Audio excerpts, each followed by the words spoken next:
નમસ્કાર મિત્રો, આજે આપણે આવી ગયા છીએ શ્રી સામળિયાજી ભગવાન મંદિરે, જે ગુજરાતના મહેસાણા જિલ્લામાં વિજાપુર તાલુકાના જૂના સંગપુર ગામમાં સ્થિત છે. અને અહીંયા શ્રી સામળિયાજી ભગવાનનું ખૂબ જ સુંદર મંદિર બનાવવામાં આવ્યું છે. આ જગ્યાને શ્રી સામરનાથજી મહારાજની તપસ્થલી માનવામાં આવે છે. શ્રી બાલકનાથ મહારાજના આશીર્વાદથી શામળદાસ મહારાજને આત્મ સાક્ષાત્કાર થયો હતો અને આ જ જગ્યાએ તેમને તપસ્યા કરીને ભગવાન શ્રી કૃષ્ણએ તેમને દર્શન આપ્યા હતા.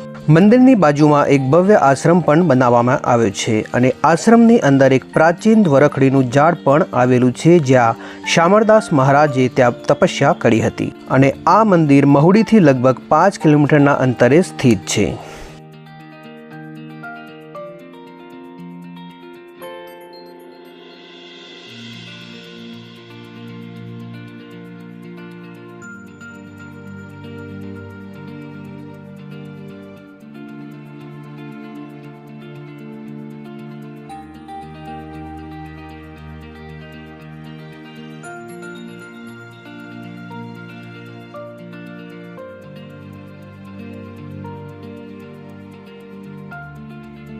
વિડીયો પસંદ આવે તો વિડીયોને લાઇક અને ચેનલને સબસ્ક્રાઇબ કરવાનું ન ભૂલશો.